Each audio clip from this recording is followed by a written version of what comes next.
Triple KO. So was there some type of beta? I don't think there was nothing fighting game related last week, right? Definitely not. No, I don't think so. I think I think everyone was home streaming their usual. Just TwitchCon was happening the same weekend. That was just normal stuff. So that was this week's episode of TKO. Thank you, Justin Wong, for joining us today. Thank you, Max, and we'll see you next time. That was a dry week. I think Max might have streamed.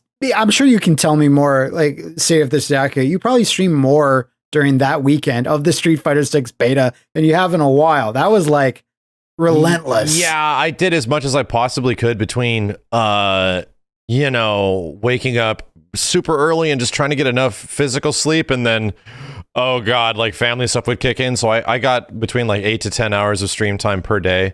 And I tried to get more, and I just couldn't. I just unfortunately life just kicks my ass now. I can't turn it into a Dragon Ball beta. But yeah, I pretty much didn't go to TwitchCon because this was right around the same time frame, and I was like, you know what, this is a pretty big time frame for somebody that's been talking about Capcom fighting games getting back on track for the past 10 years, And like this is the most back on track I've seen, where every website that I'd look at would just say like, this beta is so fantastic. Like every fighting game beta after this is going to be kind of measured up to the Street Fighter 6. It's just the amount of content that's available, how well everything ran. Like, not to, still a fine game, but like, I remember when I played the DNF Duel beta, and it was like, you have one thing you can possibly do in this, and that was it. No training, no nothing. Like, I know that the whole point of these is to measure online functionality and how it's going to work, but Capcom went above and beyond with all the stuff you could do in this. Because there was stuff I was learning later just by watching your guys' videos or seeing your guys' tweets. I was like, wait, you can do what in this? Mm-hmm. Oh, extreme battles over there? I had no idea. Yeah. So it was like a week of surprises too, a weekend of surprises, right?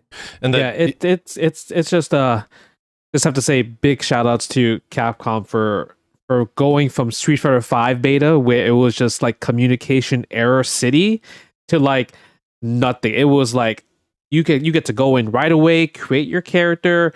And I was on hotel Wi-Fi. I went to TwitchCon and I was playing on hotel Wi-Fi, and I was playing great. Like I was playing online with people, and I guess from my end at least, it played fantastic. So I was really surprised on the fact that Street Fighter 6 beta held up well on the hotel Wi-Fi, because I thought I was going to have FOMO City when it comes down to it. Because that's a litmus test. Like, if something can run okay on hotel Wi-Fi, like, I'll always spring for like the more expensive like package for hotel if I'm working from there. Yeah. Like it has been like 2 years since I've had to do that, but I'm pleased to know that, because I was like, how you were streaming at TwitchCon at that really sick setup that they had, right? That Capcom had. Yeah, Capcom. I do hope Capcom does this moving forward. Capcom had like 2 stream booths for just people from the Capcom creators to like kind of stream Street Fighter 6 beta when it's going on. And it was fantastic, soundproof room, you get your own room and everything like that.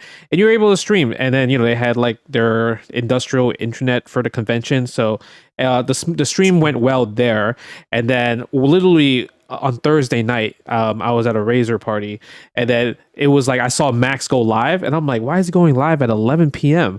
And then the beta's out. Literally, once I saw that, I called the Uber right away, went to the hotel, and just logged on, and it worked. And I was like, yes, let's go. So nice. And I didn't have no premium internet. They didn't have that option for premium internet. So I would say my internet connection was probably 7 down, 4 up. And I was able to play online, no lag, which was kind of crazy. Maybe I played somebody close by, possibly. I did have the message saying, your internet connection is unstable. Do you still want to continue? And I said, you know what? I'm sorry to whoever had to fight me. But I said yes. And ultimately, in the end, it still worked accordingly. I didn't get kicked out at all.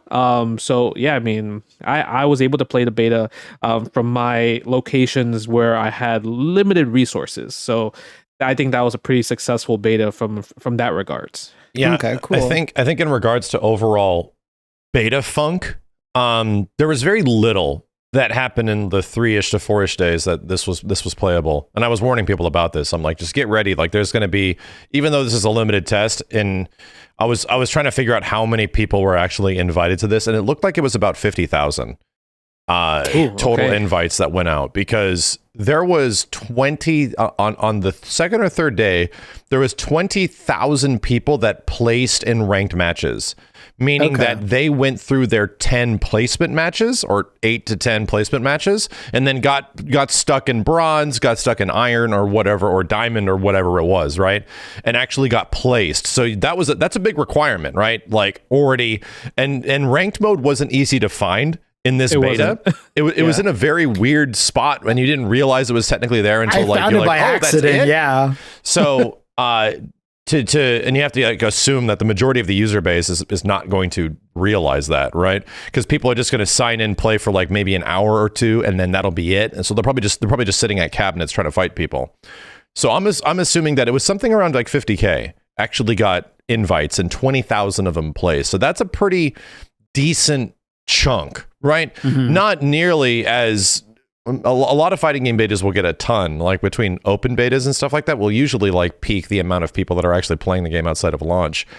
So the fact that even with that amount of volume, and there was clearly a lot of people logging in on that first hours of the game, it worked. There was. It weirdly, it worked, yes. I was warning people, like all fighting game betas that I've played, every single one is going to have login issues, is going to have connectivity issues, is going to have matchmaking problems. And Street Fighter 6 had probably the biggest one to me was matchmaking problems throughout the beta. Like it just didn't seem to match you up with people relatively fast in the ranked, but it did work, which is weird. It just took a while for it to work, which is, fine. That could just be like there's only so many people online. I was expecting it to be down for like a day, like there was just going to be a full ass 24-hour chunk where this thing would not be playable. You'd not be able to get through the ingest or login server. People would just be hammering it. And that weirdly never happened. It went down for like an hour. Yeah, exactly. On Friday morning, I think I tried booting it up, and I couldn't get in for like an hour. It just wasn't. And I was like, I'll just come back later. And I just assumed like you, like it's going to be down all day. They're going to extend this by a day. Like they're going to be like, hey, we're going to extend it to Monday. But then I saw everyone like, hey, everyone's just posting match footage. And here's that. I'm like, okay, let me try. And then I didn't have a single problem since. I think I got booted out once on Sunday. And I think I had one match where it was like, there's something, this is not optimal. Yeah. And I saw that magical button prompt that says, do you both give up? Yeah. Because is this the first time we've seen that feature for both players to opt out of a game that's too laggy? I think so. Damn. Yeah. I never seen that feature before. I think, to be completely honest, there's so many features and considerations in this game that it's almost daunting.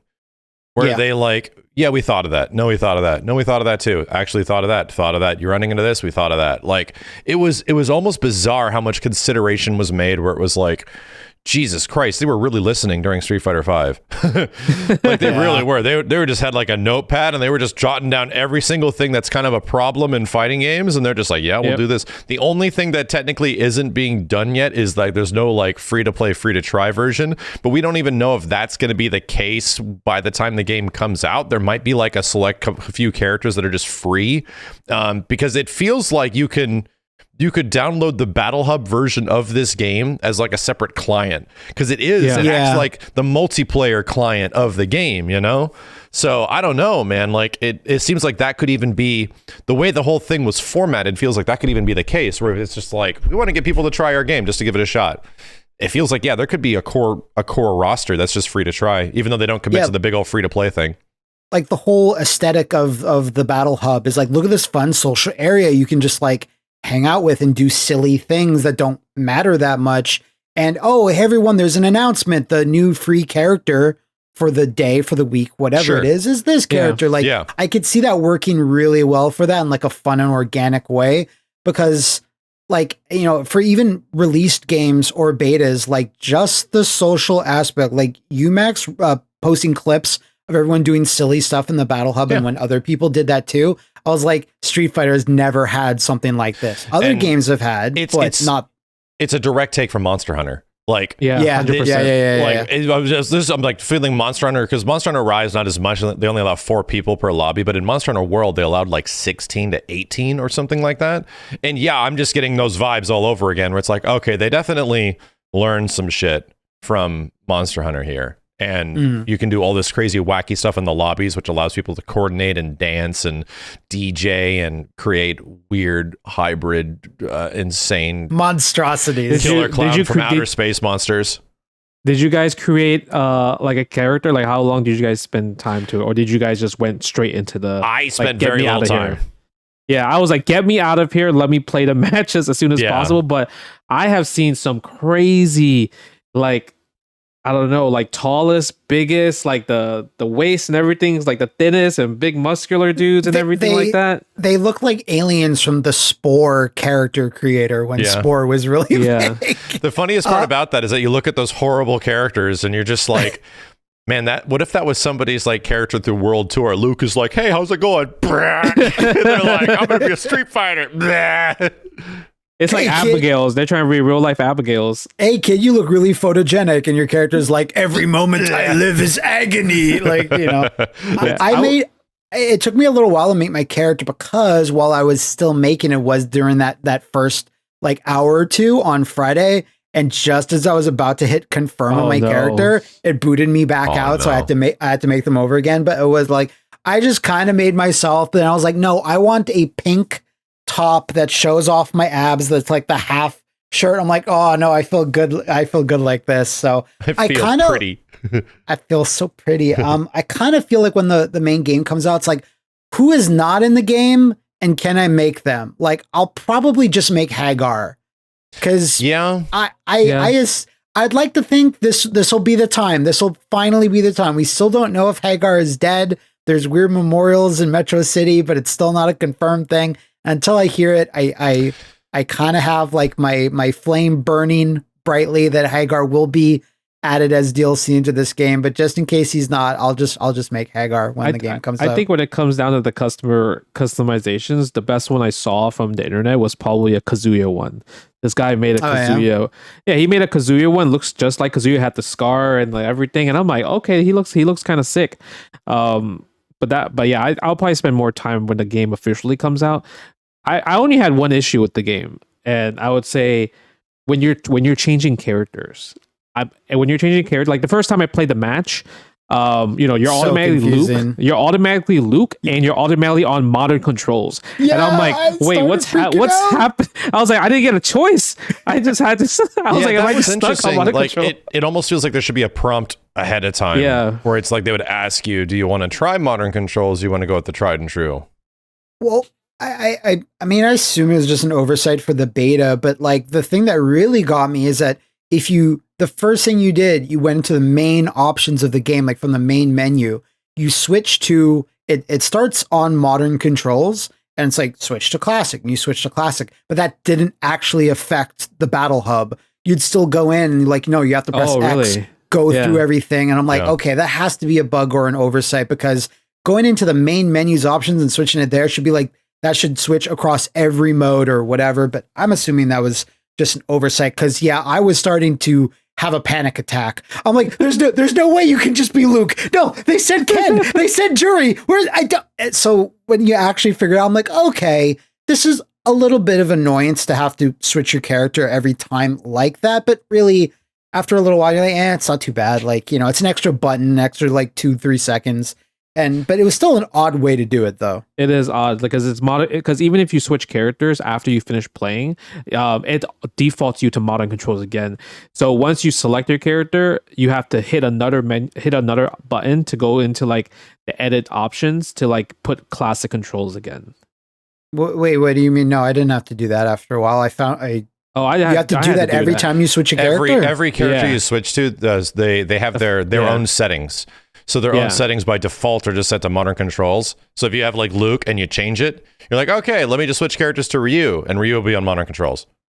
No, I switched something in another menu, and then I didn't have to do that again. Yeah. You got the tech. I think that there was also an apply all, Right, I think there was something like that. And then you pressed another button that was like at the bottom left or something that says apply this to all characters. I think I remember doing that at some point as well. But yeah, like by default, if you didn't press that, it was like, oh shit. And the small, like, even a further caveat on that is like, even if you switch to modern, like if you switch to modern controls or classic, then you go into training, you can't switch it from there again. When you opened up training mode and you went to the control options there, it was grayed out, so you couldn't switch it. You always had to go back to the battle mode, a battle hub, like just be walking around, then press X, then switch it from there. Like it was all these little things. Again, I don't know if they're oversights, bugs, or features. Like it simultaneously gives you too much control, but it like not enough at the same time. Yeah, I'd actually say, I mean, funny enough, if we want to get, because most of this podcast is going to be nothing but glowing praise for almost every element of the game. But if there's one thing that, you know, we could actually be critical on and not completely, you know, sucking off the game in every single way, which is weird for a Capcom game, I will say. It's been a very long time since I've wanted to suck it off in every single way possible. As it was definitely not the user... not the friendliest. Yeah, not the features of the interface. I think feature wise, it's actually pretty great. There's like a ton of options for everything. It's the experience. You know, the actual usability of that interface was like, so where am I? Like, I got to go over here now. Wait a minute, I got to press RB to go over 3 times. Like, just the way you navigated the menus felt very odd. And the same way where it's like, how do I actually proc for a ranked match? That wasn't super obvious. It took like a couple of seconds to try to like think about it. And it shouldn't be that hard to think about, you know. There should be like, once again, big glowy button, boop, and then you press it and then it should just go, you know? Yeah, because it's not, when it's done well, you don't even notice it. Like most fighting games, oh, there's rank mode, there it is, blah, blah, blah. And this was like, no, it's a menu or too deep, or it's an extra button press you might not be familiar with. Just the training pause menu when you're just doing solo training, like 7 pages, and it gives you so many options, which is great. I just feel like that was like my main annoyance, and it was really tiny. Like, I just want to end training and go out. Yeah. And that's how the hell do I get out of here? Like, you're just going through all these mashing right bumper. Someone said there's a shortcut. I read this. There's a button shortcut. If you held LB and RB, it was an instant like leave training. Oh, really? That's good. Button shortcut. And I didn't know about it, obviously, but you know, just like getting to your command list. Sometimes I was like, okay, it's a few extra button presses. I'm not sure what they're supposed to do with that, because you're giving us all these options. That's great, but like organize them slightly differently. I don't know what the real answer is there. But. Were you both playing on PC? Yes. No, I was playing on Xbox because I figured the least amount of codes for Xbox would be given out. So when I was asked what SKU do you want, I was like, I want Xbox. Were you on a Series S or Series X, Matt? X. Okay. Yeah. So I don't know if you had this problem, Max, since you were playing. I was playing on PC and I'm using a stick, right? Did you have trouble navigating with the camera in the battle hub on the stick? Oh yeah, I never did it. You know what I ended up doing? Somebody gave me a tip. They're like, just plug in a controller into another port, and then you can just walk around like a normal person. What I did? So you have like the stick for matches, and then you're walking around the battle hub with the controller. I didn't know you could do that one, but what I was doing is I would use the stick and use the mouse to control. Me too. Yeah, I did that too. I was like, because at first I was like, bro, how am I supposed to move? I can't move. Yeah. Like the camera angle starts messing up, but joystick is low tier in the battle hub. There's apparently like a setting you can do where you hold down like LB or some shit, and then the stick turns into the camera. I didn't actually do it, but to be honest, like the majority of my experience before somebody told me that was just, I'm just using. I honestly found the UI a lot easier to do with the mouse in general. 100%. I was like, I'm just gonna click on what I want instead of trying to navigate this crazy horse shit like I'm in a fighter jet. So I like the mouse interface with the keyboard to navigate the battle hub and all that shit, and then I would just but I agree with you. It was odd. I'm definitely gonna actually need to get a stick or a better controller, because just playing this amount of fighting game on the standard Xbox Series X controller is not optimal. Like already hurting my thumbs. The D-pad is not great for it, because most of my time on Killer Instinct was on the PC version or on the Xbox One pad, which had a D-pad that, while not amazing, was like a little bit better for fighting games. It's not the weird like multi-octagon, not even octagon, like quadruple-gon. Like it's so many that it just, for motions, it wasn't great. So after a little while, I was like, I'm gonna need another controller solution, or I'll just get the PC version and like hook up whatever I want for that. So what is up, everybody? I just have to give a big shout out, a big thank you to today's sponsor, another, Manscaped. Obviously, you guys have been loving the Manscaped ads, and guess what? It's Halloween, and you know what that means? It's time to carve them pumpkin balls that's down your sack, right? And when it comes down to it, Michael Myers, he's scary, but last thing you want to be is Harry this Halloween, right? Because trick or treat, you want a treat. What about you? What are you dressing up for Halloween, Matt? What are you dressing up as? If I'm going to be putting on my Halloween costume, I need to make sure that the werewolf in my pants is just, staying clean, staying fresh. And that's why I always have the Lawnmower 4.0 before I get into my Halloween costume. I dress as Jason almost every year. Was that on your desk, Matt? Yes, it's on the desk. Because I can feel safe and protected, Maximilian. Yep, that's the most important part, because Manscaped has launched their 4th generation performance package. Obviously, we just saw the Lawnmower 4.0. Also includes with the Weed Whacker itself. So you know what I mean. You're hairy everywhere. So you might as well even pluck them nose hairs out at the same time, right? So that's the most important part. Also comes with the Crop Preserver Ball Deodorant, smelling fresh, especially when you're trying to be trick or treat, man. So ultimately, in the end, Manscaped, you guys have the best lines, I have to say, for Halloween 2022, and get 20% off of free shipping with the code TKO at manscaped.com. That's 20% off plus free shipping with the code TKO at manscaped.com. Say trick or treat to your beautiful new Halloweeny with Manscaped. I didn't have any sort of technical problems with it at all, aside from the one match that they said was a little laggy at the start, and even then both me and the guys seemed to be like, nah, let's see if we can do this, because you want the matches to play out. I didn't have any other real issues. I had one match, no kidding, in the first, it was the second or third person I played, where the game obviously desynced, and the game was running at a funky ass frame rate or something clearly happened, and it was chunking. And then when we got into the third round, and I was like, oh god, get me out of this hell, we're stuck at the third round, it fixed itself, it resynced. So it obviously took way too long for that to happen, but it eventually did happen, which is completely different than Street Fighter 5. From what I understand, Street Fighter 5, when it desyncs, does not resync. And that was always a big issue with the game, and it would be one-sided a lot of the time, so you wouldn't even know if the other person is resyncing or not. One person would be fine, the other person would be just super fucked. Yeah. And it clearly looked like both of us were in the super fucked zone, and then we eventually left the super fucked zone into this is functional. Oh shit. So but that never happened again for me. Even I started fighting people really far away in the battle hub because in my situation, man, I'm going to get people from around the world, all these players all over the world. And that's been my experience with a lot of fighting games. If I don't go into ranked or something like that, and I just leave the matchmaking up to players, get people in New Zealand, get people in the UK. I got some folks over in China and Korea, I think, a couple of times.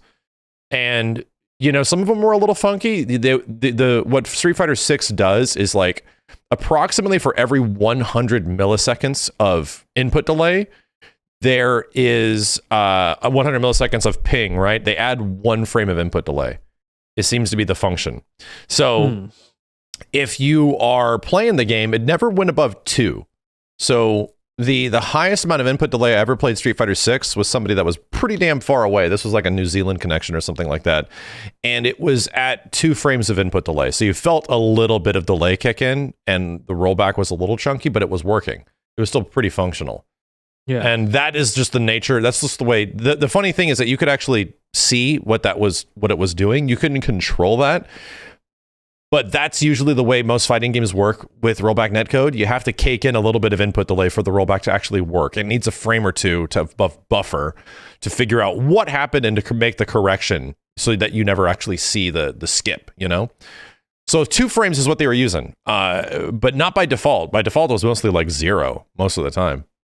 And you made that really good point on Twitter, like, hey, out of everyone that's talking about this game on websites, on social media, no one's talking about the netcode because that's what it means to have good netcode. Yeah. Yep.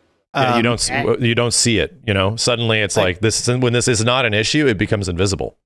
When this is not an issue, it's not an issue. Like, I'm sure there must, out of 50,000 potential people, like there must have been some issues here and there, but like by large, it didn't enter my head. Like as soon as my first real match started, I was like, I stopped thinking about the netcode. It felt, except for that one match, it felt like good. Like I, didn't clock in nearly as much time as you guys. We have Canadian Thanksgiving here, so I had to spend most of Sunday away from Street Fighter 6. But once I got back home, it was like Sunday night, so that was like when I had most of my matches, and I was actually able to get some good ones. And that's when I really started to figure out the game. Like I'm like, okay, everything's kind of falling into place.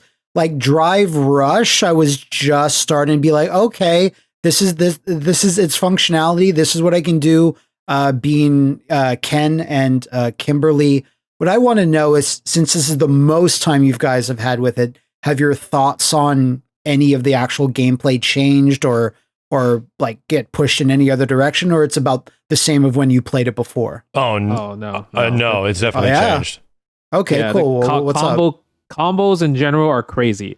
So at first I was like thinking, oh man, combos are kind of dry, but the fact that they use raw drive rush to kind of, that's like your combo extender, it really makes some really cool like combo situations for like the whole cast. Yeah. Mm-hmm. So that becomes like, I would say raw drive rush now is definitely we obviously knew drive rush was going to be the meta, but now the fact that raw drive rush costs so cheap, and they're able to pretty much continuously keep continuing the juggles from drive rush, that's what makes the combos just more satisfying and even very cool looking. I know iFight posted so many combo videos of just drive rush combos of doing massive damage and everything, and just like what characters can do, and it's just been amazing to see the discovery from a lot of people from the fighting game community.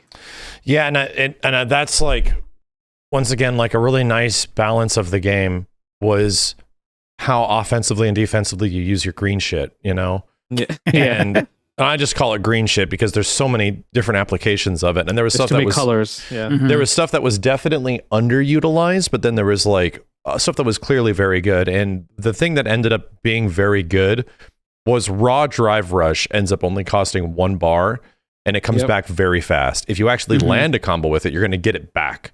So it's almost like free, you know, unless you burn out with it. It almost doesn't cost you anything to extend combos, which is really fascinating. You have to get them in like a juggle state of some kind, which will cost an EX, you know, but to actually extend it afterwards, like this raw drive rush. Justin, did you eventually practice like the raw drive rush combos? So for Ryu, I did, like after doing like EX Tatsu in the corner, I did raw drive rush, stand medium punch into the Hodokeki into DP.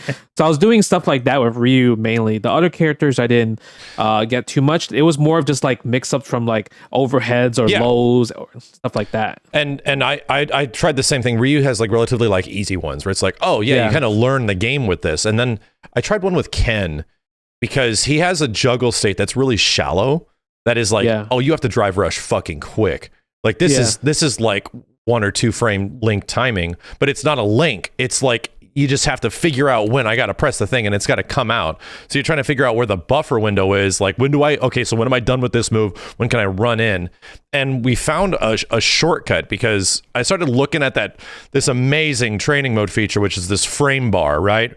Yeah. That actually shows you when things are active, when it comes out, when it's ready to go, when it's done, where's the recovery. Like it's beautiful. And I was doing drive rush, like, you know, you press the 2 mediums and you press forward. And it was coming out on average frame 7 to 10. So there would be 7 to 10 frames of him going parry state and then run forward, and then the thing would run forward. But I started like trying to do it as fast as possible. Then it was 6. Then I got it down to 5, and I couldn't get it below 5 until I found a shortcut. And it was forward and then forward plus the 2 mediums at the same time, and it started coming out frame 2.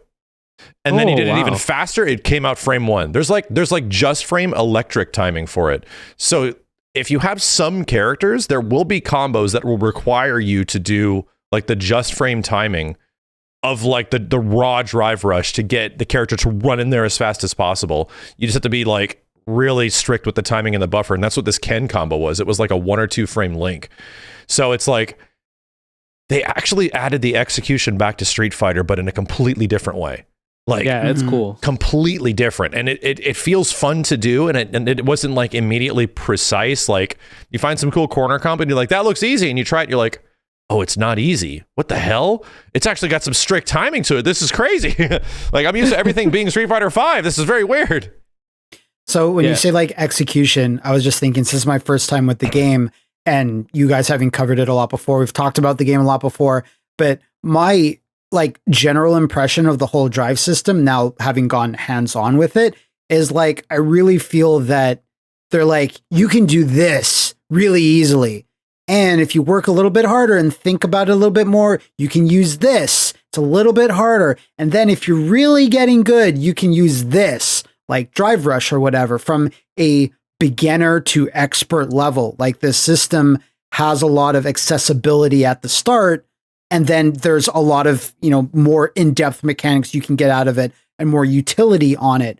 Versus, I don't know if you guys agree, Street Fighter 5, I didn't really feel like it had that layered approach.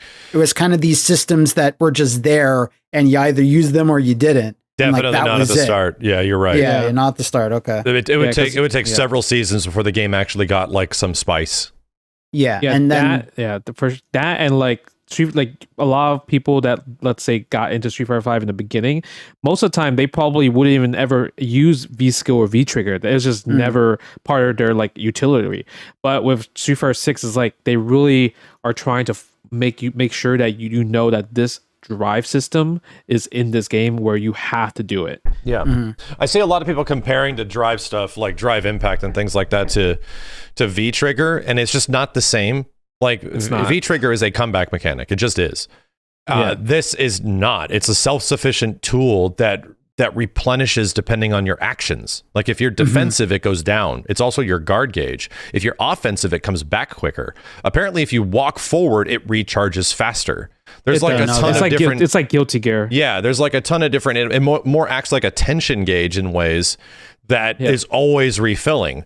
And you have to be sure about that, because one of the things that I was getting a lot of wins was just like that little bit of awareness from the few hours that we've had from previous builds of just like, I know that if you're too defensive in this game, you get fucked up.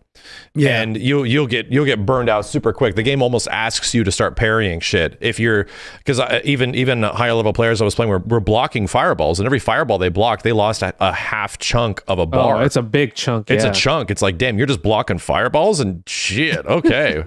So then that's the thing. Like, are they losing life as a result of that? No, the guard damage is gone. Like, you don't take chip damage in the game until you're in burnout state, I think. Yeah. But you do lose your green bar if you start blocking shit. So it's an interesting consideration. It forces you to like have to do stuff differently, which is nice. When you guys first played the game, I think this might have been your first like experience where like I'm playing the game and my characters are just so gassed. Everyone's gasping for air because I'm burnt out so much. Oh, yeah. And then slowly you're like, okay, no, just pace it out. Like, don't have to go for EXs all the time. And then like by the time, because I remember playing at the start, I was a little frustrated because I'm just getting burnt out so much, but I want to use all these things, but just give it enough time. And eventually I'm like, okay, just have to rein it in. I don't have to do this move all the time. And I start getting more wins that way. You could tell when someone is also on that same path. Like usually on matches that I win, I see that person getting burnt out a lot and just, throwing out EXs because they look cool and they feel really good and like all the impacts and hits and like it's exciting, it's at the start. You just want to use all these fun tools, but then you're like, no, you have to have a measured response to everything. And once I got to that sort of level, I was just like, okay, this is now like even more fun than before. I wanted to ask, did character preferences, were there characters you guys played before and now you like less or like more? Are there ones you gravitated towards after having played the beta that you weren't playing that much in your other hands-on, or has it remained mostly the same? I loved Kimberly from when I was at the Capcom office, but ever since playing the beta, I am a Ryu main since the beta. Yeah, Ryu was so fun. I don't know why but I think it's because of Ryu's two new moves, the Denjin Charge and the Hadokeki. They really wanted to make sure that Ryu's just not Fireball DP Tatsu. It's not. They wanted to make sure that like these two moves are necessary in order for you to like learn this character. And it's true. Like when you get the EX charge, you feel the Denjin Charge, you feel so powerful. Like your fireball's faster, it's 2 hits. You pretty much don't have to use an EX fireball at that point. And your Hadokeki, your EX Hadokeki is pretty much becomes a juggle state move when it comes down to it, because it's a crumple. So it makes combos so much satisfying playing as Ryu. So for me, it's like I love Ryu so much playing the beta. Yeah, and I think I didn't end up playing a lot of Ryu. I stuck with Ken and Kimberly. And Kimberly to me was just easy mode. Like I was playing Ken for like bully character for like a day, like two straight days, and it was going like super well, like in Diamond, facing some of like the best fucking Street Fighter V players in the world and shit, and going very well, like learning this game with these characters. Then I switched to Kim, and I was just like getting my ass just tore up. I got stuck in golds and it was a nightmare. And then all of a sudden, like after I'd say 2 hours of fighting people, it clicked. And then, it was like, oh shit, this character is fucking cheap. And like I was just missing some timings on some certain things and these corner setups, and she can convert off throw into full combo and it looks friggin' amazing. Kimberly's super fun. So and once you get the hang of her, it becomes like, oh, I just don't have to think in neutral anymore. This is great. Like she's one of those kind of characters where you really don't have to, like, you have so many options as far as how you want to approach the opponent that it shuts down. Like you can't throw fireballs against her. Okay, now I got to block in 6 different fucking directions when she's like jumping at me and shit. And when she actually lands a hit, it's almost full corner carry. And then that leads into setup. It's like, damn, this character's nuts. like it's just crazy. I played Guy in Street Fighter Alpha, like all 3 of them. I would play Guy, and it's like Guy on every drug known to man, like where it still has the basics of Guy. You can do, the Tatsu, you can do the run, you can even do the jumping grab kind of a variation of it. But there's just so much she can do, and she can be everywhere on the screen, and her air throw is so sick, and just I hadn't had that much fun with like a brand new character, like new to a franchise. Like usually it's like, well, I want to, get into them, or their personality doesn't click with you, but she's just so fun. Like, and most Bushin Ryu, like students, they're kind of stoic and kind of like, serious. Maki is kind of a gray area. Even Zeku sort of is, but like, she's like the best Bushin Ryu character, like ever created. She takes like the coolest stuff that Maki had, which is that cool like grounded like flip over you throw. She has that. She has like sort of stuff that Zeku has, but not exactly. Like, and then she's obviously Guy in some ways. Like she's just literally like a hyper version of every single Bushin Ryu character with more. Yeah. Did you guys fight her the most? Because that for me, I fought her the most out of every character. I fought a lot of Jamies, actually. Yeah, I think Jamie and Ryu were the characters that I fought the most. Ken was there was a lot of Kens in gold rank, obviously. And once I got out of there with Kimberly, it was not that much more Ken anymore. Weirdly enough, I'd say Ryu was the one I actually fought the most. And as far as competent players, definitely Ryu. Yeah, I fought Kimberly's night and day. Like, it was just like, and the crazy part is like when people got good with Kimberly, it's like a script. They just follow the script, and it's like it's so hard to deal with. And it's hard to do something about. Like you just turn off your brain in neutral, and it's just like, okay, I got to deal with this. And there's it's funny. It's like that's nothing new to Street Fighter. There's characters that have been doing that in Street Fighter forever. We're just like, oh, I'm just gonna skip neutral, whatever. And then you get other characters like Ryu and Ken, and you're really forced to play it with them. Like Ryu and Ken feel like relatively weighted, but they feel like they have really good buttons and they have either good rush down or good damage, type of shit.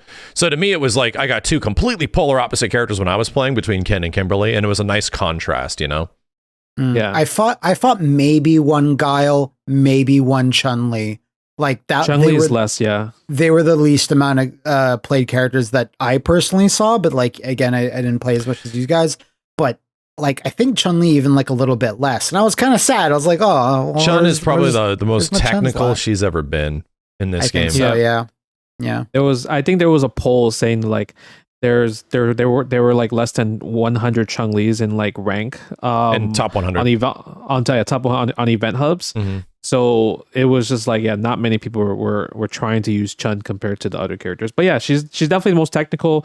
You definitely have to spend a lot of lab time because she has a stance. She never had a stance before. This is like her kind of her first time. So and then the stance is actually pretty hard to use too. Yeah, it's like they almost turned Chun into sense. A finesse character. It's weird. Yeah, I mean, aside from her, like I said, Guile, I saw like maybe twice ever, and the person that took Guile, like. I think perfected me. It was pretty close, but it was a good Guile. It was an easy operation for him. No problem. The character I saw the least was definitely Luke, and whenever I would come across somebody using Luke, they'd be pretty good, but they wouldn't be doing anything super flashy. They would just be like really solid, like fundamentals type stuff. But he seemed good. Because when I did play him, I was kind of remembering what you guys said from. Your previous hands-on, you're like, it seemed fine, but like I wasn't really drawn to him. Didn't seem like I have like a huge amount of combo potential, and I was like, that seems like fair. But when I actually boot him up, I'm like, his fundamentals are so he can do this, he can do that, and like that's basically what he can do.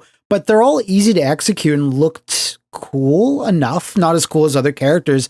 But I think I said this before, and I think you guys agreed. It's like really seems like we designed this character to be as easy to pick up and play as possible, but doesn't have like a ton of sauce in him to keep him like simple. And I did fight a couple, and the ones I did fight were good. But I was kind of surprised. I was like, I might change up his costume first, and then we'll talk. But because his like.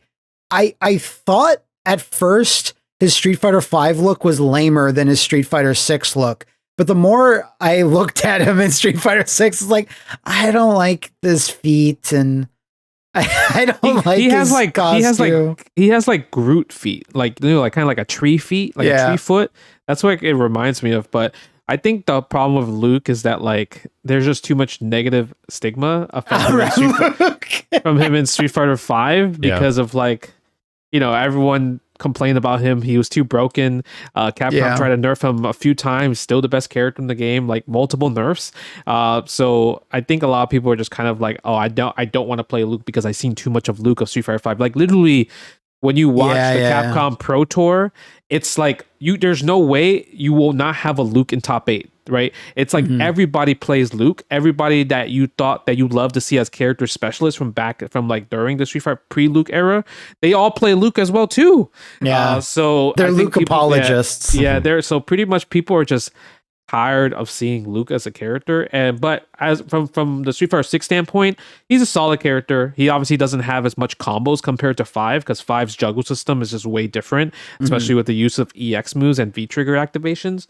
But I think what makes him very satisfying is the perfect charge combos. Yeah. I love doing the perfect charge combos. Those are pretty cool because for at least from my perspective, it's like it's something that I have to like time and practice and it's like a skillful thing. So for me, I'm like, oh, this is cool. Like the fact that you could do like kind of like a ground bounce into another air juggle into a spike down. So you pretty much get to use all 3 moves in one combo, and I thought that was pretty sick. Did any of you guys navigate the barren wasteland that were the classic arcade section? I tried it. I did. You just go not. There. There's one guy playing. There's like 15 setups, and there's one dude that's like, I really like Magic Sword. Yeah, I went over there when it was Super Turbo, Yeah. And it was like, which ROM is this? This is Super Turbo, the Super Turbo USA ROM. I'm like, oh no. And I fire it up and you can't get past stage fucking 2 because it's the USA ROM that has the bugged out CPU AI. You're like, oh man, this is trash. Wait, so the arcade changes like every hour or something? It changes like every day or two, yeah. I think so, because I think on day 1 it was Final Fight, then it was Magic Sword, then it was Super Turbo ST. Okay. So the one thing I have to say about those is like I it's already amazing that they're in there. It's amazing that you can play like in ranked on those, but I would like it if they had at least 2 or 3 visual options, because it's not like a filter that makes the graphics look bad, but it's just like, let's make it look exactly like the arcade. So the scan lines were like a little too much for me. Like brutal. They were just, I just want to take the scan lines off and just have the raw pixels. Like that's the only thing I would really change about those, because it's still so awesome that they're there. And I'd like to think in the future that they're going to add more in there. Like it would be cool to just throw in Armored Warriors. Why not? Yeah, I think like whatever Magic Sword. Go ahead. Sorry, go ahead. No, I was going to say Magic Sword is like not Street Fighter adjacent at all. It's not like it's only putting Final Fight games or only Street Fighter games. But imagine, Max, there's just like, here's Street Fighter EX3. Yeah. Ooh, that'd be cool. I don't think they'll go that far, because it feels like, I think the Capcom Arcade Cabinet Collection, whatever the heck it was called, there was like the Capcom Arcade Stadium. I think those games were made in RE Engine. Don't quote me on that, but they're definitely made internally at Capcom. And I feel like they're just using assets from that shit. Yeah, probably. I think so, but at the same time, it had less options than those games had. It did. It was certainly not the same, but like the same like emulation, like the way that all functions. Like they didn't have to create like, the functionality of a new emulator and make a new core or something like that. I think they're just using a lot of the work that they already did there, and they're just like, yeah, just throw it the fuck in there. Just why not? Because the weirdest part about it is that you can't even play 2-player, right? There's actually very little functionality of getting those to fight each other outside of like leaderboards, So I wonder if that's something they'll like. Do you think it's just there for a time waster? Or do you think they'll actually add that functionality in there? Because otherwise, think it's there for a time waster. I think it's just neat. It's just like another back of the box sort of thing. I don't know if there's ever going to be online versus for it. Maybe, but anything beyond the old 2D games, most likely not. Yeah, because the ranking thing is just like for wins or a high score points, against the CPU. Yeah, so I mean, it's still neat. It's still cool. Yeah, you can compete with that one. But every time I wander over, there's like one dude, and there's like one person that's just staring at the arcade machines and not playing. Yeah. I didn't get to do any extreme battle stuff. I did get to play one time, and I had no idea what it was, what I needed to do. It was like I looked down for a second. I didn't see like what the thing was. It wasn't the bull thing. But how many options were there? There's obviously the bull and the ball. Was that it? Or there was other ones where it's like, anti-air your opponent, sweep your opponent 3 times. Like you had to fulfill 4 parameters where it's like throw the opponent, twice. And as soon as you fulfill all the parameters, you win. So it wasn't like life based. It was objective based. It was kind of funny. I think Street Fighter should do that from now on, in every mode, in every versus. It should all throw this bitch ass based. 8 times, straight RPG style. You should have to mine gold while you fight. I think this would enrich in the Street Fighter experience. So what did you guys feel about the current? I guess the main complaint, like you said, there's nobody complaining about netcode on Twitter, but there's a lot of people complaining about drive impact. Oh, I believe Maximilian has a video. Drive impact. Maximilian has a video just for this topic. Yeah, and I was there to warn everybody from the Summer Games Fest build. I remember talking to you guys about it, like hour 1, where it's like this shit's got to be good. I mean, it's obviously like in the same reign as a focus attack, where it's like, okay, yeah, everyone just has to get used to this shit. But I think it's like better than a focus attack in many ways. It's 100% better. It's something that I think will still be utilized even at a high level.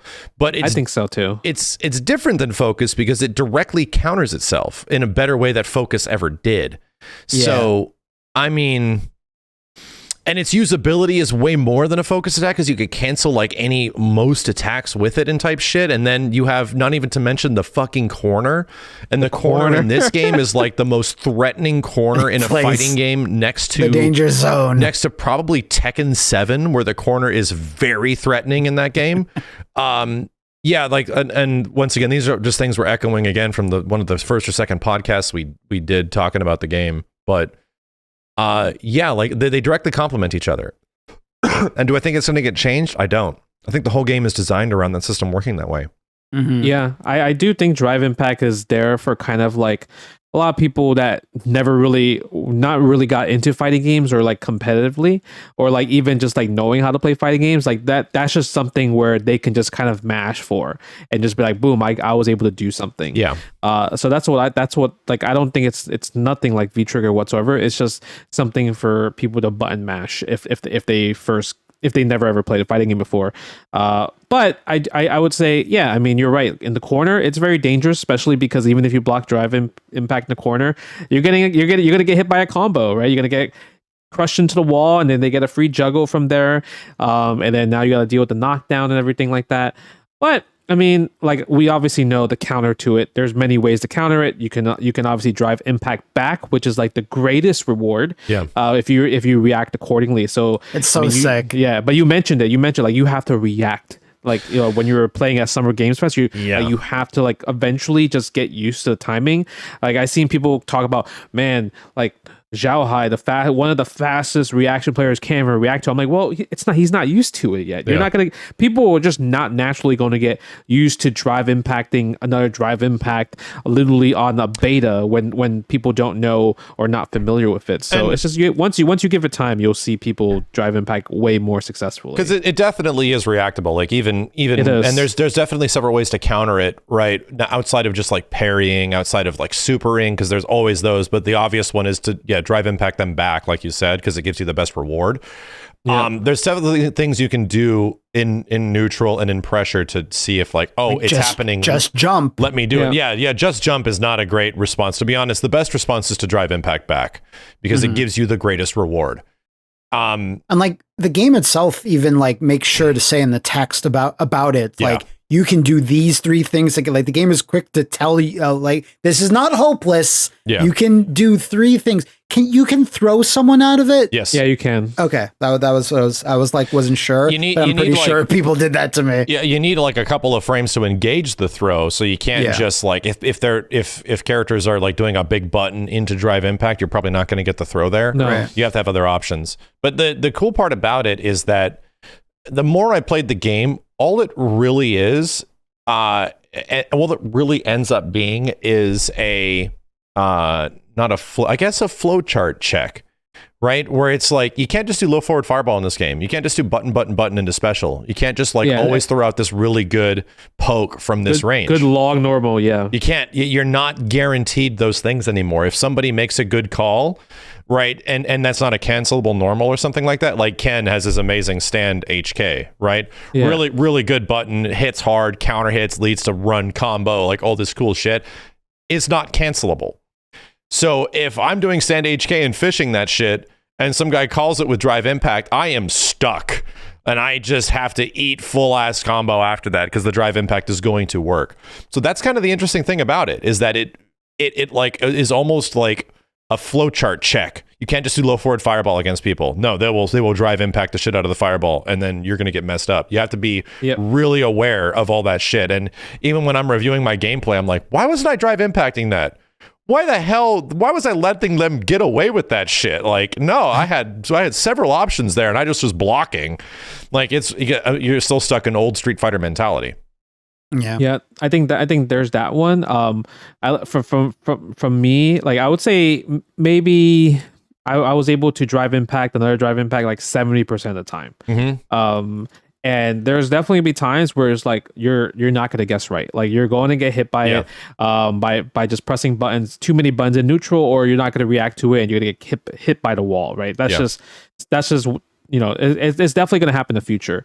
But what I do enjoy about the Drive Impact meta game is when I'm just kind of like going back and forth and fighting against somebody, I can kind of sense it. I'm like, okay, they're desperate. The drive The impact, vibe. the drive impact is coming, and then it's gonna come out where they think I'm gonna press a button, and then I'm gonna just drive impact back. Yep. And it just happens. So it's like it teaches you how to tell the future a little bit, because you could feel the need of desperation from the other persons to use drive impact. And that I like feeling, that feeling of countering it with it as well feels great. You're like, oh, I got you, and it happens right after. Boom! Like slug the shit out of them. That feeling is really good. And then even to be completely honest, in the same way, when you're attacking the opponent or something, and you use like an offensive drive impact, and they get like a last frame cancel into theirs, you're like, good shit. You know, I can't even be pissed at that. 100%. Yeah, it's the same positive hormones that counter braking would do. It really is. Yeah, it gives like very similar, like, oh, I know you're gonna go for this. And then you get those really shitty moments where like, I know you're gonna do it, and then they do it, and you still don't do anything about it. You're like, man, I was right there. When I first picked up Ken, I was like, all right, he seems okay. This move's kind of weird. I don't know. And then when I like actually looked up the move list, because I just forgot, I was like, oh right, his run, he has a run. And then I started doing the run. I'm like, oh, this is super cool and really opens them up. And then I just kind of realized how those cool functionalities for characters, which were locked to like the V systems in Street Fighter V, just get all the time now. And everyone has one. I was thinking in my head, like, no, everyone has one. Kimberly's spray cans, Guile's perfect booms, like reused engine, electricity. And it brought me back to KI a bit, where everyone had their combo trait or their gimmick that their gimmick. Yeah. And I was just like, oh, this is just KI. I love it. And that was the biggest complaint, like from my situation, from biggest Street Fighter V. Yeah, my when I first played that fucking game at E3 2015, I remember directly asking the lead producer of the game, so why can't the characters just do this shit all the time? Like, why is Ryu's buff, he gets slightly faster fireballs and they're chargeable? Like, why can't he just do that all the time? Because it was so painfully obvious that, like, we didn't want to introduce, like, new things to a lot of these characters. We just wanted to take old things and turn them into limited use mechanics. And that was just, in the first couple seasons of Street Fighter V, like, this is trash. Like, this is not good. And then eventually they open everything up. They're like, okay, yeah, that was kind of a bad idea. Like, we're going to lock Karen's, one of her most fun parts behind her V-trigger type shit, which is just her Rekkas. And like, you could have balanced this in a way where she could have done that normally and give her something new. This game is different. This game is like, no, we're going to give characters everything. And the things that were kind of fun about them in Street Fighter V, you can do whatever you want now. And it's like, oh. So this is what it feels like when, we're just going to give Ryu his faster and chargeable fireballs and all this shit. Like, oh, yeah, he can just do that whenever now. Cool. It's very cool. But how do you guys feel about drive reversal? I feel like that's the one. It's the weakest mechanic in the game.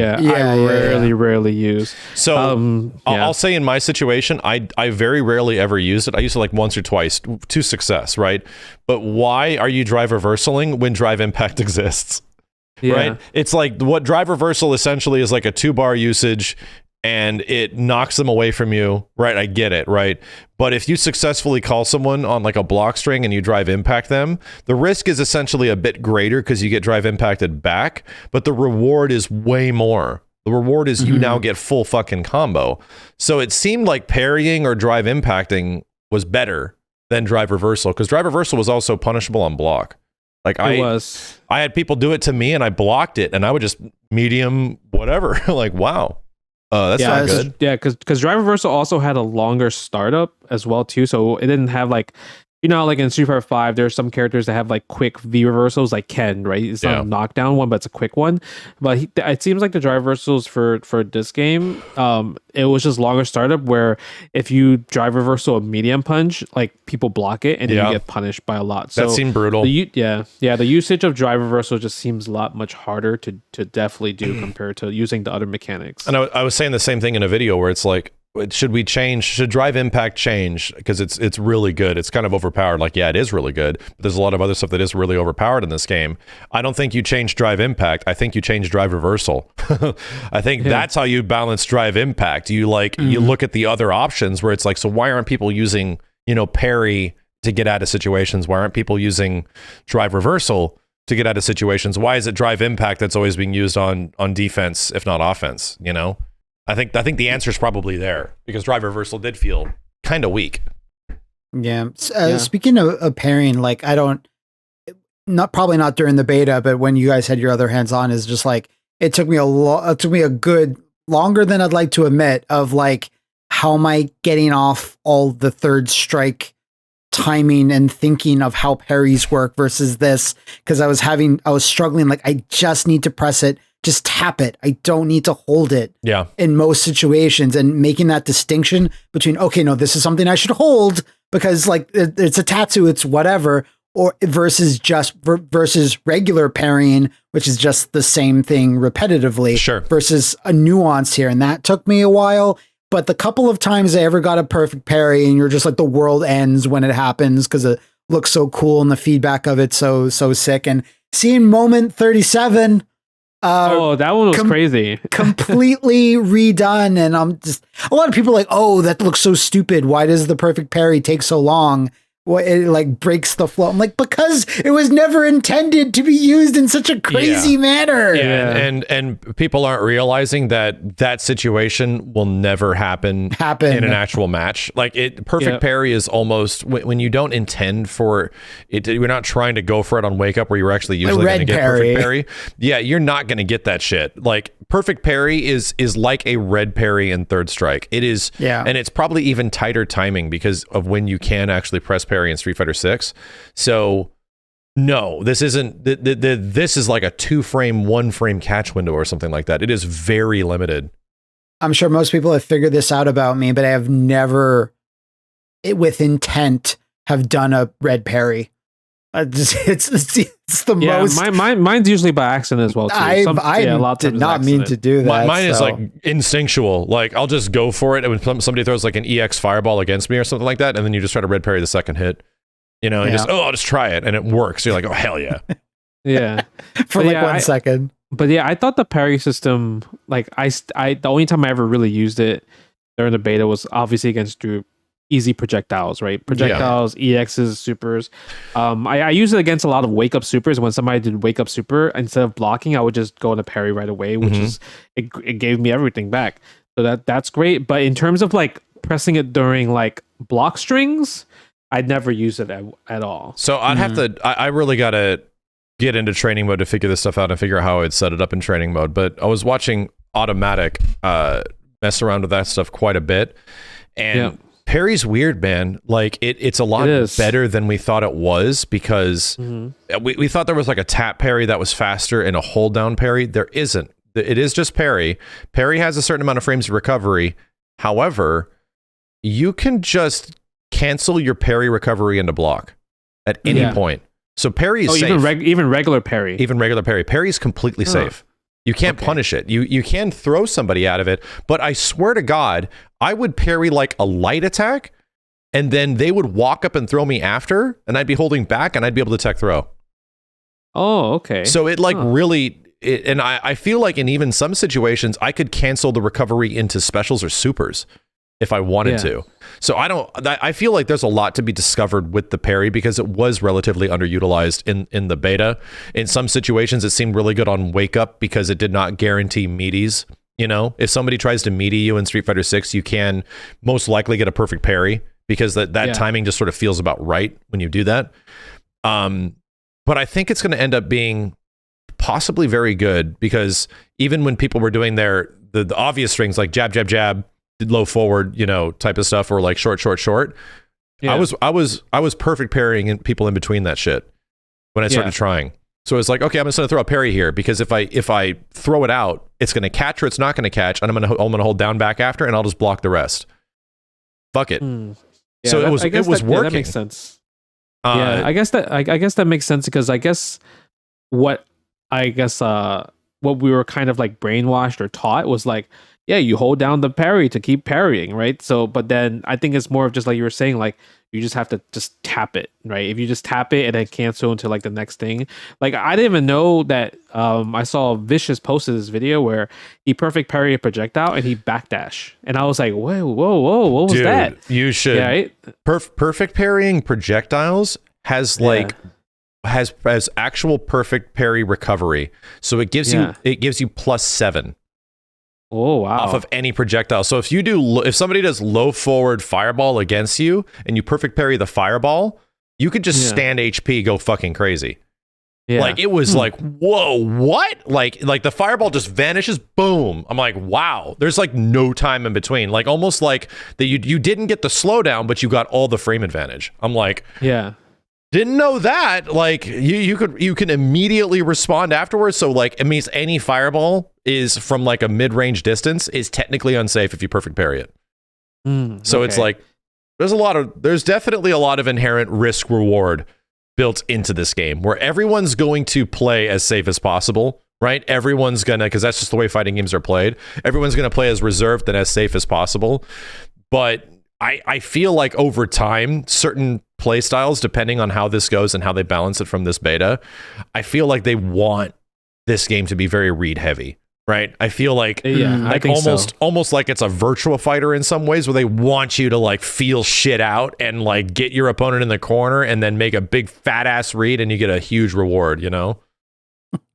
I mean, the back of the box feature, fat ass reads. I mean, you got Kimberly for that. Kimberly's the one to do because the setups they did after using the EX run into wall splat, and then you throw the cannon in there, and now you got to guess high low, right? Stuff like all the anime players had the craziest set plays. They're like, "Yep, if you get hit by this, GG's." And that we talked about this really briefly in previous podcasts or before, where it's like, I think what's going to happen with Drive Rush is you're going to get a knockdown, like you're going to anti-air your opponent or just knock them down in some way with a special, and then as soon as it's over, you're gonna run in with your green shit and then press buttons, right? And that's literally what it ended up being used for, where it's like, green shit is plus on block. I'm like, wait a minute, like all because the biggest difference in Street Fighter 6 is that your regular attacks are mostly negative. Like the majority of things you do in this game are not plus anymore. And if we're talking about, and Justin, you probably would be able to answer this better than me because I never really ever paid attention to frame data in Third Strike. I was just arcade playing that game. I think the last time Street Fighter had relatively like shitty buttons up close was kind of 3S, where like they were okay, but they weren't like stand jabs or +3, you know? That kind of shit. It wasn't like that. It wasn't like that. It was definitely like, Third Strike was more of like, normals were either like -1 or 0, and then people could just just crouch tech in between, but then the point of it is you bait it with a parry, with a down parry. Exactly. That was very Third Strike heavy. Street Fighter 4 was like the start of the era of plus frames, where frame traps everything. And then Street Fighter 5 was obviously like, you get close and you just frame trap the shit out of your opponent and then shimmy them, and then like you essentially just have to like guess a lot of the time. Now it's like nothing's plus. Like very few things characters do at close range. I think it's just jabs. Yeah, I think it's just jabs. Jabs are negative. Oh, they're negative too. They're -1. Oh, stand jab and crouch jab are -1. If somebody does jab to you, you can interrupt them with a jab. Huh, okay. It's fucking weird. Like I was like, wow, what? And then there's also like the parry in between it. You can do all this crazy shit.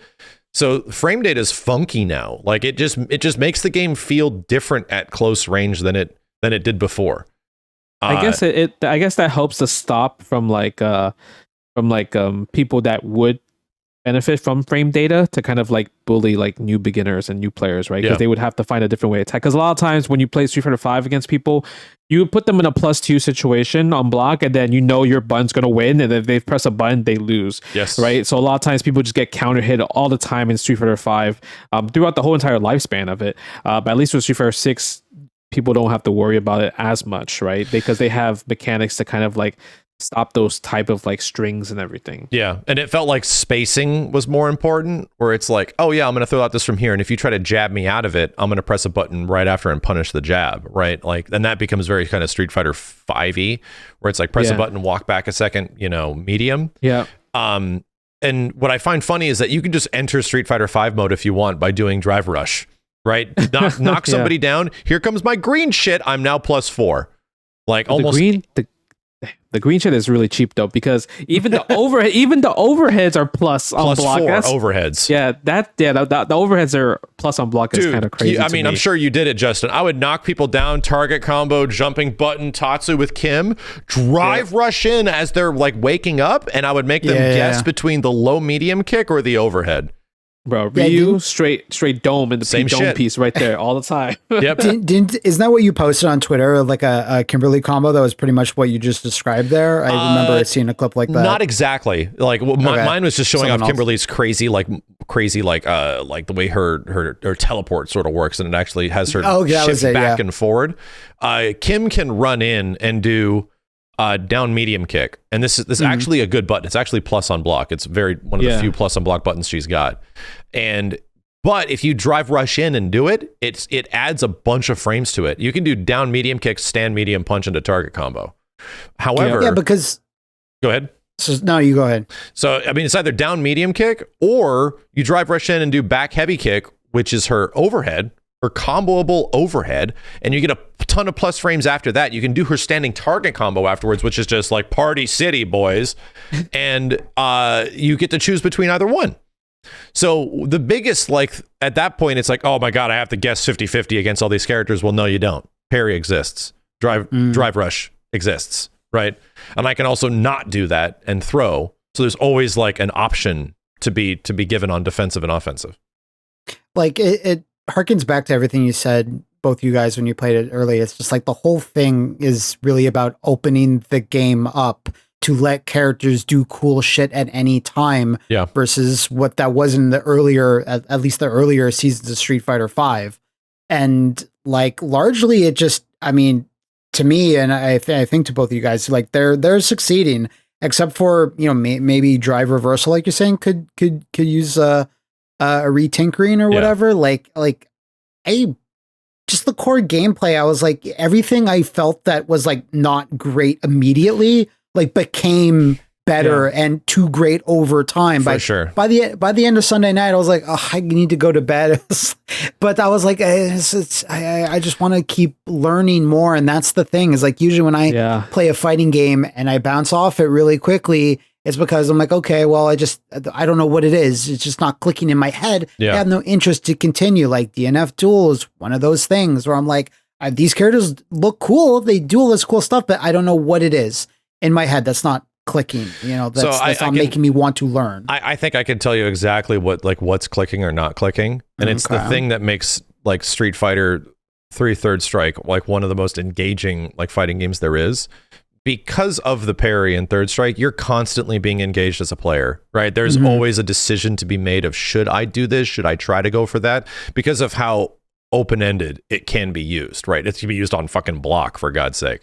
So Street Fighter 6 is trying to approach that, right? And that's why I feel when I was playing this game at placement matches, I was kind of bored, where it's just like, oh yeah, you're just getting placed against like random ranks to essentially figure out where you're going to be, you know, stuck in the ranks at.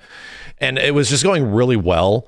And I wasn't really being forced to use the mechanics in smarter, clever ways until I got like stuck into diamond rank, right? And the game is now like, oh, now you're fighting other people that aren't just drive impacting all the time and shit, right? Now you're fighting other people that are specifically using the shit at really interesting timings, right? And you have to find ways to counter their shit with your shit, or to use your green shit against their green shit.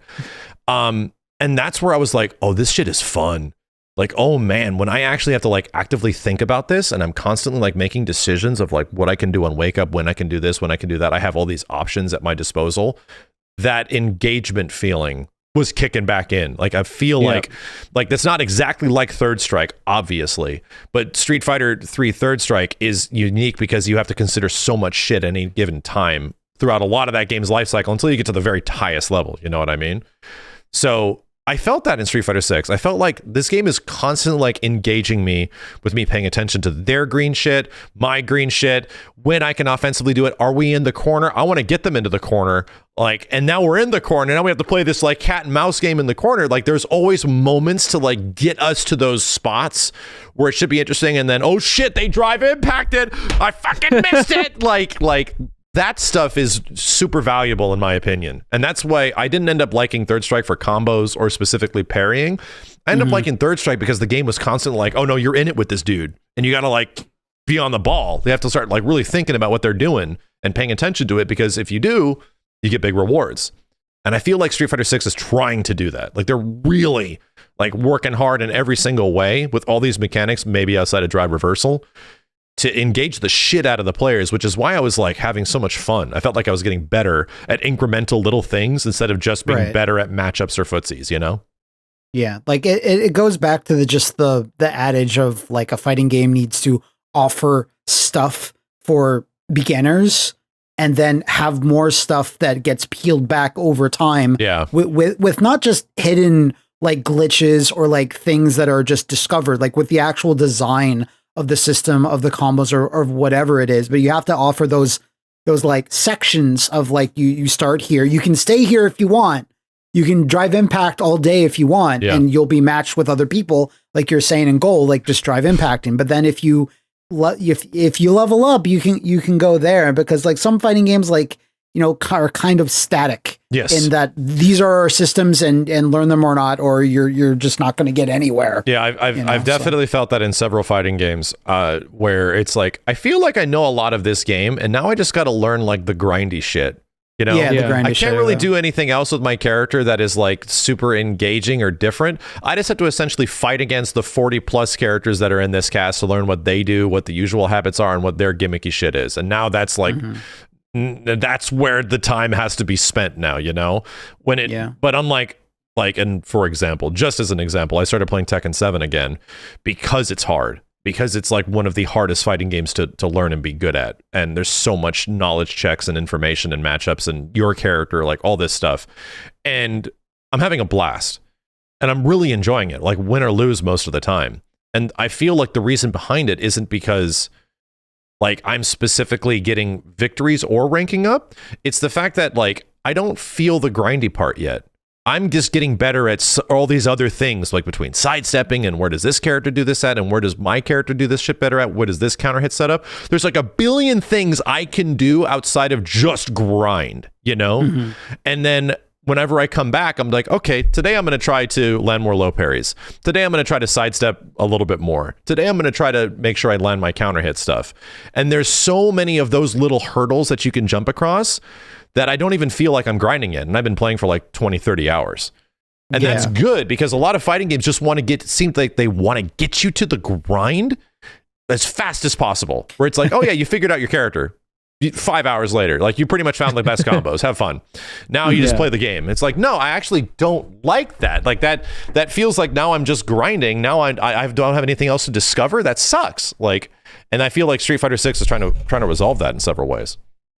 Yeah, because what I described before is like even in the limited time over the weekend, I was like, oh no, I want to get back in there and like, you know, play again as fast as possible, because I got that same itch being scratched of like, this is hitting all the right spots in my brain. Having played the beta now, like, are there characters that, you know, have been announced but like we haven't, you know, seen yet, or like, oh, now that I've got this, I can't wait to play as this character? Because the one thing I was missing from the beta was I'm sorry, Justin, was a grappler. You have Jamie for that. What do you mean?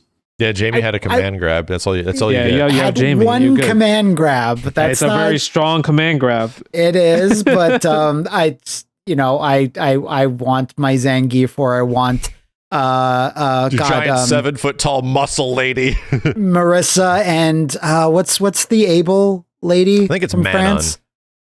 Minnie. Either Mimi or something like that. I don't know. We've seen all these characters in the intro, by the way. We could talk about all this stuff now. No, we can. I just mean like, you know, not that DLC characters in the future. We don't even know who they are. Of the ones that are like have been shown. I'm like, now that I really want to try both those ladies. I kind of strangely, maybe because his design is cool, it's like I want to play DJ. I don't know why. DJ looks cool. Yeah, he looks cool, and he fits with like you can have DJ in the DJ booth and then make another DJ joke somehow. Yeah. And it all goes from there. Like, I mean, The crazy part about it is that we're playing the game right now, and it already feels like these characters are capable of like all this nutty shit and all these different possibilities, and they all have unique gimmicks. And we're playing like there's so much more to go. Less than half the roster. Yeah. And that's really exciting. Where it's like, dude, what the fuck is Honda really going to be like? We've seen it. Like, how is Dalsum actually going to play in this system? Is he going to be as busted as we think it's going to be? Like, and of all the characters, I think I'm the most excited for JP. The actual, what seemingly is the final boss of the game. Oh yeah, I forgot that. He's the dude that looks very much like G in several ways, which I'm hoping is like a continuation of him in some way. I'm really excited to see how he plays. Yeah, I think he's cool. I think for me, there's two things I'm not looking forward to seeing. Well, one thing I'm not looking forward to seeing, and one thing I'm looking forward to play. I'm not looking forward to see punish counter SPD from Zangief. Right. How much damage is that going to do? That might take like half life based off regular throws, taking already like 20% off punish counter. But I want to see what Lily is doing, man. Lily seems like it's like a T-Hawk, like a student. So if she can command grab, if she's doing Raging Typhoon, dude, it's gonna be so funny looking. But I'm about it. But I want it. I want to see. Because she already has like that pose of her kind of like going downwards and everything. So I want to see if she has all of T-Hawk's moves. Yeah, she's already doing Condor Spire, man. She's likely going to be a hyper T-Hawk. You know, like a Laura and a Mika ish type of character. Yeah, a fast T-Hawk is like that. Those are two things that hurt your head. Like, yeah, that's dangerous right there. Yeah, it's very dangerous. They had fast T-Hawk in Street Fighter 4 in one patch, and then they immediately said we have to nerf him because he's too fast. Like the little Condor Spire, it was like literally it was insanely fast. So they had to nerf that. So I'm wondering if they're gonna bring that back for her at least. It makes sense with her because she's gonna be smaller, so technically she'll be fast. Based off just like how Capcom designs like characters like that. So I want to see her in action. Yeah, Cammy as well, of course. Like we've seen so much Cammy just in fan art and cosplay of specifically Street Fighter 6. She hasn't been announced yet, technically. Yeah, this is technically. I know, yeah. She was in the art, right? The intro? She was. Yeah. Yeah, okay, the intro had all the core roster. It was like 18 characters. Well, it was like missing Akuma and like, you know, something I think it was else. missing Akuma Ed. Akuma Ed. I'm looking at it right. Akuma Ed, Aki, and maybe Rashid. No, Rashid definitely was not in the intro. Yeah, I think those. No, he was not. Yeah, I think there'll be DLC. Okay. But yeah, like Cammy is just so weird where it feels like she's in the game, like that she's like you can play as her right now. Yeah. But yeah, it's kind of I'd really like that to be a character to have changed dramatically as well. Like the same thing as like Ryu, where it's like it's not just all the same Cammy stuff we've seen like a million times. Like I want her to have the grenades from Street Fighter the movie. Like, you know, like that's what I want. Like a projectile finally. If she could have a projectile. Why finally. not? You know.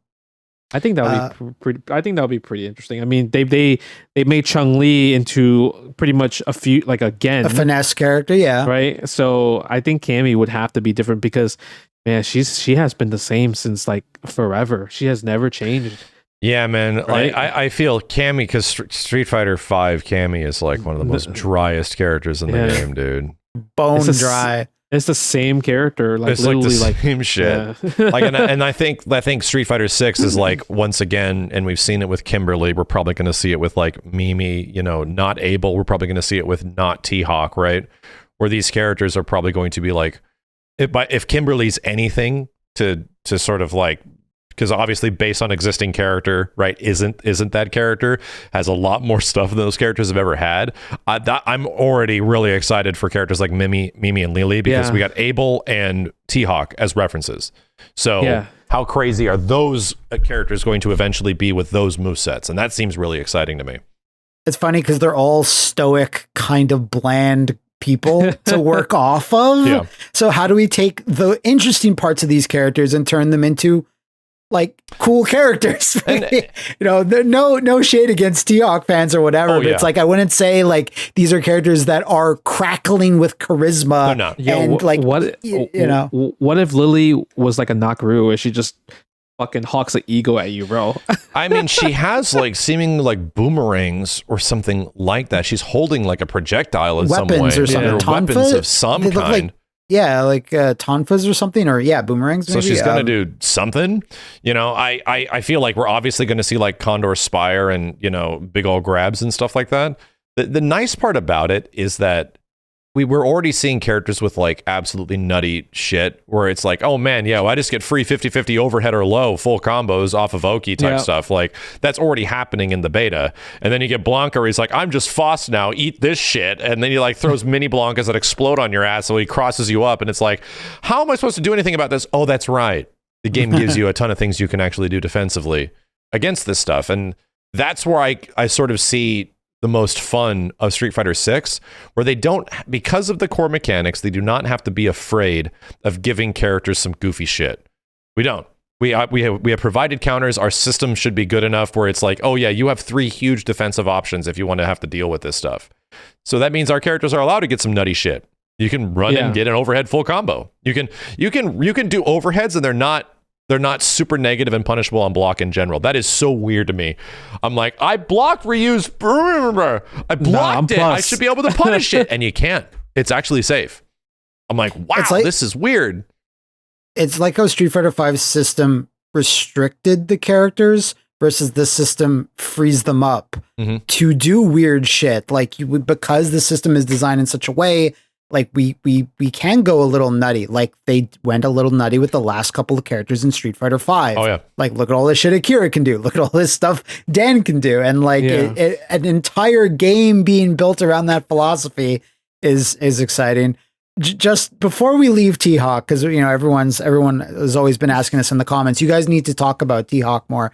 Is that I don't think I've ever told this story where I think it was shortly after Super Street Fighter 4 released and T-Hawk was in it. And I was talking to Seth Killian and I was like, he was working on the game at that point or had finished working on the game at that point. And I was like, how come you didn't call T-Hawk special moves what they were called in Super Street Fighter in the instruction manual for Super Nintendo? And he's like, leave me alone. And I was like, no, listen. All of his moves were called much cooler names. His dive, like Condor dive, was called the Hawk, and I'm like, that's so much cooler. And his like uppercut, it was called like Thunder Strike. I'm like, that's so cool. And like his throw, his 360 was called the Storm Hammer. That's so cool. Storm Hammer is kind of good. And he's like, please, like he walked away, like please leave me alone. It's like at E3 or something. And I was just like, no, come back, listen to my stupid inane bullshit. And he just walked away, as Seth Killian wants to do. But yeah, it's just weird that all 3 of those are characters were like, you know, I'm not sure people would really miss Abel as a character, as a personality. I like his move style and some of his special moves, but, you know, Guy as well, as much as I like Guy, it's still, you know, a stoic character that, you know, just is mostly serious. And same thing for T-Hawk. And I'm like, that's the way you do it, because you don't want a Soul Calibur 5 it. Let's take these amazing characters everyone loves and let's make like annoying kid versions of those characters in Soul Calibur 5. Yeah, like, let's get rid of them. They already did. They kind of did that with Kimberly already. Yeah, they sort of did, but I feel like it isn't a black or white situation. I feel like Kimberly is like the best mix of like, oh, this is clearly the new generation of Bushinryu, right? Yeah. This is what they're going for, and I don't hate it. Like it's the same thing with Luke. I don't hate Luke either. I really don't. Like I feel like a lot of people obviously have a stigma against him from Street Fighter 5, but I feel like he's a relative like great main protagonist character that will lead you through your training and all this shit, and he like sort of just fits very well in Street Fighter 5. I feel like it just works kind of naturally. It does in terms of game design, but people still have that Poochie mentality. Oh yeah. Where if you try to Poochie a character, there will always be that percentage of people. It's like, I don't want this Poochie.